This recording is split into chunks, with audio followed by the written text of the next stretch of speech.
രാഹുൽ ഗാന്ധി നരേന്ദ്രമോദിയെ തുറന്ന വേദിയിൽ വെച്ച് വെല്ലുവിളിച്ചിരിക്കുകയാണ്. നിങ്ങൾക്ക് തൻ്റെ ഇടമുണ്ടെങ്കിൽ ചെയ്തു കാണിക്കൂ എന്ന് പറഞ്ഞ് മോദിയെ ഓപ്പണായി വെല്ലുവിളിച്ചിരിക്കുന്നു. അതിൻ്റെ പിറ്റേ ദിവസം മോദി ഇസ്രയേലിലേക്ക് വേറെ എവിടേക്കുമല്ല, എഫ്സ്റ്റീൻ ഫയൽസിൽ പറഞ്ഞതുപോലെ ട്രംപിന് വേണ്ടി മോദി ചെന്ന് ഡാൻസ് കളിച്ച അതേ ഇസ്രയേലിലേക്ക് ഒളിച്ചോടിയിരിക്കുകയാണ്. മോദിയെ തുറന്നു കാണിച്ചുകൊണ്ട് വളരെ ശക്തമായ ആക്രമണമാണ് രാഹുൽ ഗാന്ധി തുറന്ന വേദിയിൽ നടത്തിയിരിക്കുന്നത്. ഒരു തരത്തിലും പ്രതിരോധിക്കാനാവാത്ത കൊടുങ്കണിയിലാണ് മോദിയെ അദ്ദേഹം വീഴ്ത്തിയിരിക്കുന്നത്. ഈ വെല്ലുവിളിച്ചതിന്റെ പിറ്റേ ദിവസം മോദി ഇസ്രയേലിലേക്ക് ഒളിച്ചോടിയതിന്റെ യാഥാർത്ഥ്യവും രാഹുൽ ഗാന്ധി ജനങ്ങളുടെ മുന്നിൽ തുറന്നു വെളിപ്പെടുത്തി. ഈ കാര്യങ്ങളൊക്കെ എന്താണെന്ന് നമുക്ക് വളരെ വ്യക്തമായി കാണുകയും മനസ്സിലാക്കുകയും ചെയ്യാം. സംഖ്യകളുടെ വാട്സാപ്പ് യൂണിവേഴ്സിറ്റി തുറന്നു കാണിക്കുന്ന നമ്മുടെ ഈ ചാനലിനെ സബ്സ്ക്രൈബ് ചെയ്ത് പിന്തുണയ്ക്കണമെന്ന് അഭ്യർത്ഥിക്കുകയാണ്. മധ്യപ്രദേശിലെ ഭോപ്പാലിൽ കോൺഗ്രസിന്റെ നേതൃത്വത്തിൽ മോദിയുടെ കർഷക വിരുദ്ധ നയങ്ങൾക്കെതിരെ നടത്തിയ വലിയ റാലിയിലാണ് രാഹുൽ ഗാന്ധി മോദിയെ തുറന്നു വെല്ലുവിളിച്ചത്. അമേരിക്കയുടെ സുപ്രീം കോടതി വരെ നിയമവിരുദ്ധമാണ് എന്ന് പറഞ്ഞ് രാജ്യങ്ങൾക്കെതിരെ ട്രംപ് താരിഫ് ഏർപ്പെടുത്തിയത് റദ്ദാക്കി. അതിനെ തുടർന്ന് ഉടനടി ട്രംപ് വേറെ ഒരു നിയമത്തിന്റെ പേര് പറഞ്ഞ് രാജ്യങ്ങൾക്കെതിരെ താരിഫ് ഏർപ്പെടുത്തും എന്ന് പ്രഖ്യാപിച്ചു. എന്നാൽ ലോകത്തിലെ മറ്റ് എല്ലാ രാജ്യങ്ങളും അമേരിക്കൻ സുപ്രീം കോടതി ഇത് നിയമവിരുദ്ധമാണ് എന്ന് പറഞ്ഞ് റദ്ദാക്കിയതാണ് എന്ന് പറഞ്ഞു. അതിനാൽ നിങ്ങൾക്ക് പുതിയതായി ഞങ്ങളുടെ മേൽ താരിഫ് ഏർപ്പെടുത്താൻ അവകാശമില്ല എന്ന് പരസ്യമായി പറഞ്ഞു. ലോകത്തിലെ മറ്റ് എല്ലാ രാജ്യങ്ങളും, ഒരേ ഒരു രാജ്യം ഒഴികെ, 56 ഇഞ്ച് നെഞ്ചളവുള്ള വിശ്വഗുരു ഒഴികെയുള്ള മറ്റെല്ലാ രാജ്യത്തലവന്മാരും. എന്നാൽ നോൺ ബയോളജിക്കൽ കുരു ആകട്ടെ യാതൊന്നും ഉരിയാടിയില്ല. ഇത്ര പേടിത്തൊണ്ടനായ നട്ടല്ലില്ലാത്ത ഒരാളെയാണല്ലോ പ്രധാനമന്ത്രി കസേരയിൽ തലയ്ക്കകത്ത് ആൾതാമസമില്ലാത്ത സംഖ്യകൾ കയറ്റിവെച്ചത് എന്ന് ഓർക്കുമ്പോൾ എന്ത് പറയാനാണ്. രാഹുൽ ഗാന്ധി ഇക്കാര്യങ്ങൾ വ്യക്തമാക്കിക്കൊണ്ട് മോദിയെ തുറന്നു വെല്ലുവിളിക്കുന്നത് കേൾക്കാം. अमेरिका के सुप्रीम कोर्ट ने कहा कि ट्रंप ने जो टैरिफ लगाए हैं दुनिया में उनको हम रद्द करेंगे, और उन्होंने रद्द कर दिया. बाकी देशों ने बात सुनते ही कहा कि देखिए सुप्रीम कोर्ट ने रद्द कर दिया तो हम भी डील रद्द कर रहे हैं. मगर नरेंद्र मोदी के मुंह से एक शब्द नहीं निकला. അമേരിക്കയുടെ സുപ്രീം കോടതി പറഞ്ഞു, ലോകത്തിലെ രാജ്യങ്ങൾക്കെതിരെ ട്രംപ് ഏർപ്പെടുത്തിയ താരിഫ് ഞങ്ങൾ റദ്ദാക്കുന്നു എന്ന്. അങ്ങനെ ആ താരിഫ് റദ്ദാക്കി. മറ്റുള്ള രാജ്യങ്ങളെല്ലാം ഈ കാര്യം കേട്ട ഉടനെ തന്നെ പറഞ്ഞു, അമേരിക്കൻ സുപ്രീം കോടതി ഇത് റദ്ദാക്കി, അതിനാൽ ഞങ്ങൾ അമേരിക്കയുമായി ഉണ്ടാക്കിയ ട്രേഡ് ഡീൽ റദ്ദു ചെയ്യുകയാണ് എന്ന്. എന്നാൽ നരേന്ദ്രമോദിയുടെ വായിൽ നിന്ന് ഒരു ശബ്ദം പോലും പുറത്തു വന്നില്ല. मैं चैलेंज करता हूं नरेंद्र मोदी जी को, इस स्टेज से चैलेंज करता हूं. अमेरिका के सुप्रीम कोर्ट ने ट्रंप को कहा है कि आपके जो टैरिफ हैं उनको हम रद्द कर रहे हैं. मैं चैलेंज करता हूं नरेंद्र मोदी को कि आप हिंदुस्तान और यूएस की डील को रद्द करके दिखा दीजिए. दम है तो करके दिखा दीजिए. ये नहीं कर सकते हैं. ഞാൻ ഈ വേദിയിൽ നിന്ന് നരേന്ദ്രമോദിയെ വെല്ലുവിളിക്കുകയാണ്. അമേരിക്കയുടെ സുപ്രീം കോടതി ട്രംപിനോട് പറഞ്ഞു, നിങ്ങളുടെ താരിഫ് ഞങ്ങൾ റദ്ദാക്കുന്നു എന്ന്. ഞാൻ നരേന്ദ്രമോദിയെ വെല്ലുവിളിക്കുകയാണ്, നിങ്ങൾ അമേരിക്കയും ഇന്ത്യയുമായി ഉണ്ടാക്കിയ ട്രേഡ് ഡീൽ റദ്ദാക്കി കാണിക്കൂ. തൻ്റെ ഇടമുണ്ടെങ്കിൽ ചെയ്തു കാണിക്കൂ. എന്നാൽ അയാൾക്ക് അത് ചെയ്യാനുള്ള ധൈര്യമില്ല. बीजेपी के कार्यकर्ताओं, मैं आपको बता रहा हूं, ये नहीं कर सकते हैं क्योंकि इन पर अमेरिका का ट्रंप का दबाव है. ये नहीं कर सकते हैं क्योंकि एप्स्टीन की धमकी है और अदानी का जो क्रिमिनल केस है वो इनके सिर के ऊपर लटका हुआ है. हिंदुस्तान को धोखा दिया है. ये सच्चाई है. ബിജെപിയുടെ പ്രവർത്തകരെ ഞാൻ നിങ്ങളോട് പറയുകയാണ്, മോദിക്ക് ഇത് ചെയ്യാൻ കഴിയില്ല. കാരണം അദ്ദേഹത്തിന് അമേരിക്കയിൽ നിന്നുള്ള ഭീഷണിയുണ്ട്. മോദി ഇത് ചെയ്യുകയില്ല. കാരണം എഫ്സ്റ്റീന്റെ ഭീഷണിയുണ്ട്. അതുപോലെ അദാനിക്കെതിരെ അമേരിക്കയിലുള്ള ക്രിമിനൽ കേസ് മോദിയുടെ തലയുടെ മുകളിൽ വാള് പോലെ തൂങ്ങിക്കിടക്കുകയാണ്.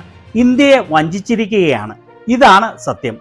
അതിനുശേഷം ഇത് കാണിച്ചുകൊണ്ട് രാഹുൽ ഗാന്ധി സോഷ്യൽ മീഡിയയിൽ പോസ്റ്റ് ചെയ്തതാണ് ഇത്. മോദി ഇതാ ഒരു തുറന്ന വെല്ലുവിളി, അമേരിക്കയും ഇന്ത്യയുമായുള്ള ട്രേഡ് ഡീൽ ക്യാൻസൽ ചെയ്ത് ഞങ്ങളെ കാണിക്കൂ. അമേരിക്കൻ സുപ്രീം കോടതി ട്രംപിന്റെ താരിഫിനെ നിയമവിരുദ്ധമാണ് എന്ന് പറഞ്ഞ് റദ്ദാക്കിയിരിക്കുകയാണ്. ഇതിനെ തുടർന്ന് ലോകമെമ്പാടുമുള്ള രാജ്യങ്ങൾ അമേരിക്കയുമായുള്ള ട്രേഡ് ഡീൽ റീനെഗോഷിയേറ്റ് ചെയ്തു. എന്നാൽ നിങ്ങൾ എന്താണ് സൈലന്റ് ആയി ഇരിക്കുന്നത്? രാജ്യത്തിന് മൊത്തം അറിയാം നിങ്ങൾക്ക് അത് കഴിയില്ല എന്നുള്ളത്.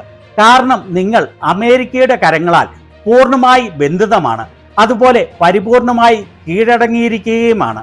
രാഹുൽ ഗാന്ധിയുടെ ഈ വെല്ലുവിളിയെ തുടർന്ന് BJP വലിയ വെപ്രാളത്തിലാണ്.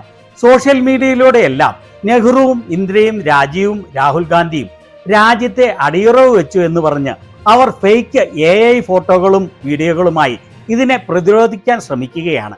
എന്നാൽ അതെല്ലാം വൃഥാവിലാവുകയാണ് ചെയ്തത്. പിറ്റേ ദിവസം മോദി വീണ്ടും ട്രംപിനെ സുഖിപ്പിക്കുന്നതിനു വേണ്ടി എപ്സ്റ്റീൻ ഫയൽസിൽ പറഞ്ഞിരിക്കുന്നത് പോലെ ഇസ്രയേലിൽ പോയി ഇസ്രയേൽ പ്രധാനമന്ത്രിയുടെ മുൻപിൽ ഡാൻസ് കളിക്കാൻ പോയി. ഇതിനെ തുടർന്ന് രാഹുൽ ഗാന്ധി മോദിയെ നിശിതമായി വിമർശിച്ചുകൊണ്ട് വ്യക്തമായി തുറന്നു കാണിച്ചുകൊണ്ട് സോഷ്യൽ മീഡിയയിൽ പോസ്റ്റ് ചെയ്തതാണ് ഇത്.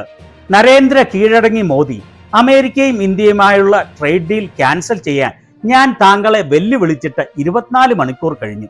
എന്നാൽ വീണ്ടും നിങ്ങൾ ആരും അറിയാതെ ഇസ്രയേലിലേക്ക് മുങ്ങിയിരിക്കുകയാണ്.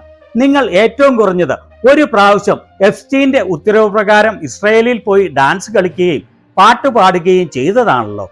അതുകൊണ്ട് ഈ പ്രാവശ്യം ആരുടെ ഉത്തരവിലാണ് രാജ്യത്തിനെതിരെ കരാർ ഉണ്ടാക്കിയ ശേഷം നിങ്ങൾ തിരിച്ചു വരാൻ പോകുന്നത്? അദ്ദേഹത്തിന്റെ ഈ ട്വീറ്റ് വന്നതോടുകൂടി ഒരു തരത്തിലും പ്രതിരോധിക്കാനാവാത്ത വലിയ ചക്രവ്യൂഹത്തിൽ ആയിരിക്കുകയാണ് രാജ്യത്തെ വിദേശ ശക്തികൾക്ക് മുന്നിൽ അടിയറവ് വെച്ച മോദിയും സംഘികളും. സ്വാതന്ത്ര്യ സമരകാലത്തെ പോലെ തന്നെ വെള്ളക്കാരുടെ ഷൂ നക്കി രാജ്യത്തെ ഒറ്റിക്കൊടുത്തിരിക്കുകയാണ്. ഇത് വ്യക്തമാക്കിക്കൊണ്ട് അദ്ദേഹം ഒരു വീഡിയോയും പോസ്റ്റ് ചെയ്തു. भाषण में 4-5 घंटे मुझे रोका, मगर बैकग्राउंड में एक और चीज चल रही थी। मेरे भाषण खत्म होते ही प्रधानमंत्री गए लोकसभा से।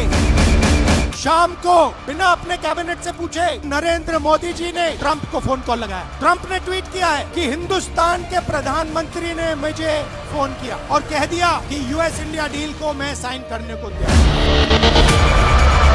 4 महीने कुछ नहीं हिला और फिर एकदम नरेंद्र मोदी जी ने फोन किया और हिंदुस्तान के किसानों को बेच दिया, गारमेंट इंडस्ट्री को बेच दिया, सारा का सारा डेटा अमेरिका को दे दिया। क्यों? 2 कारण है भाइयों और बहनों। पहला कारण, अमेरिका में एप्स्टीन की फाइल बंद पड़ी हुई है, 30 लाख फाइल, उसमें ईमेल है, मैसेजेस है, वीडियो है, सब कुछ है, वो रिलीज नहीं हुई है। रिलीज क्या किया है मैं बताता हूँ। धमकाने के लिए रिलीज किया है हरदीप पुरी का नाम। अनिल अंबानी एप्स्टीन फाइल में है और एप्स्टीन फाइल में और भी नाम है जो अभी छुपे हुए हैं। पहला कारण ये। दूसरी धमकी है कि अमेरिका में अदानी जी पर क्रिमिनल केस, अमेरिका का केस जो है उसका लक्ष्य अदानी नहीं है, उस केस का लक्ष्य नरेंद्र मोदी है। वो तीर नरेंद्र मोदी जी की ओर मारा जाएगा। ये 2 कारण थे कि नरेंद्र मोदी जी पार्लियामेंट से भाग के निकले और उसी शाम उन्होंने ट्रंप को फोन किया और कहा, सर जो भी आप उचित समझो वो आप करो, मैं साइन करने को तैयार हूँ। രാഹുൽ ഗാന്ധി പറഞ്ഞതിന്റെ ചുരുക്കം ഇതാണ്. പാർലമെന്റിൽ അദ്ദേഹത്തെ സംസാരിക്കാൻ അനുവദിച്ചില്ല. ട്രംപ് ചീറ്റ് ചെയ്തു. മോദി ഫോൺ ചെയ്തു പറഞ്ഞു ട്രേഡ് ഡീൽ സൈൻ ചെയ്യാൻ ഞാൻ തയ്യാറാണ് എന്ന്. അങ്ങനെ ട്രംപിന്റെ വ്യവസ്ഥകൾ പൂർണ്ണമായി അംഗീകരിച്ച് ഇന്ത്യയെ അടിയറവ് വെച്ച് ട്രേഡ് ഡീൽ സൈൻ ചെയ്തു. അതുവഴി ഇന്ത്യയിലെ കൃഷിക്കാരെ അമേരിക്കയ്ക്ക് വിറ്റു. ഇന്ത്യയിലെ ടെക്സ്റ്റൈൽ വ്യവസായങ്ങളെ അമേരിക്കയ്ക്ക് മുന്നിൽ അടിയറവ് വെച്ചു. ഇന്ത്യയുടെ ഡേറ്റ മുഴുവനും അമേരിക്കയ്ക്ക് വിറ്റുതെളിച്ചു. ഇതിന് 2 കാരണങ്ങളാണ് ഉള്ളത്. ആദ്യത്തെ കാരണം അമേരിക്കയിലെ എപ്സ്റ്റീൻ ഫയൽസ്. ഇതുവരെ പുറത്തു വന്നത് കൂടാതെ 30 ലക്ഷം ഫയലുകളാണ് പുറത്തുവിടാതെ വെച്ചിരിക്കുന്നത്. അതിൽ ഇമെയിൽ ഉണ്ട്, മെസ്സേജസ് ഉണ്ട്, വീഡിയോ ഉണ്ട്, ഫോട്ടോ ഉണ്ട്, അങ്ങനെ വളരെയേറെ രേഖകളുണ്ട്. അത് ഇതുവരെയും റിലീസ് ആയിട്ടില്ല. ഇതുവരെ റിലീസായത് ഭീഷണിപ്പെടുത്തുവാൻ വേണ്ടിയുള്ളതായിരുന്നു. ഹർദീപ് പുരിയുടെ പേര് റിലീസ് ചെയ്തു. അനിൽ അംബാനിയുടെ പേര് അതിലുണ്ട്. എന്നാൽ എപ്സ്റ്റീൻ ഫയൽസിൽ ഇനിയും വളരെയേറെ പേരുകൾ മറിഞ്ഞിരിപ്പുണ്ട്. അതാണ് ആദ്യത്തെ കാരണം. രണ്ടാമത്തെ ഭീഷണി അമേരിക്കയിൽ അദാനിക്കെതിരെയുള്ള ക്രിമിനൽ കേസാണ്. അമേരിക്കയിലുള്ള ഈ കേസിന്റെ ലക്ഷ്യം അദാനിയല്ല, മറിച്ച് മോദിയാണ്. ഈ 2 കാരണങ്ങൾ കൊണ്ടാണ് നരേന്ദ്രമോദി പാർലമെന്റിൽ നിന്ന് ഒളിച്ചോടി അതേ ദിവസം വൈകിട്ട് തന്നെ ട്രംപിനെ ഫോൺ ചെയ്ത് പറഞ്ഞത്, നിങ്ങൾ ഉചിതമായത് എന്താണെന്ന് പറയുന്നുവോ അതിൽ ഞാൻ ഒപ്പുവയ്ക്കാൻ തയ്യാറാണ് എന്ന്. ഫേക്ക് ന്യൂസുകളാലും മതവിദ്വേഷത്താലും കെട്ടിപ്പൊക്കിയ മോദിയുടെ ഇല്ലാത്ത ഇമേജുകൾ എല്ലാം ചീട്ടുകൊട്ടാരം പോലെയാണ് തകർന്നടിഞ്ഞിരിക്കുന്നത്. രാഹുൽ ഗാന്ധി മോദിയുടെ യാഥാർത്ഥ്യം ദിനം പ്രതിയാണ് ജനങ്ങളുടെ മുന്നിൽ വ്യക്തമാക്കി കൊടുക്കുന്നത്. രാജ്യത്തെ ജനങ്ങൾക്കെല്ലാം നരേന്ദ്രമോദിയുടെ പൊള്ളത്തരം പരിപൂർണമായി വ്യക്തമായിരിക്കുന്നു. രാഹുൽ ഗാന്ധി വെല്ലുവിളിച്ചതുപോലെ അമേരിക്കയിലെ സുപ്രീം കോടതി വരെ ഇല്ലീഗലാണ് എന്ന് പറഞ്ഞ ട്രേഡ് ഡീൽ റദ്ദാക്കാൻ മോദിക്ക് തന്റെ ഇടമുണ്ടോ? മോദിയുടെ നാവ് പൊങ്ങില്ല, 100% ഉറപ്പാണ്.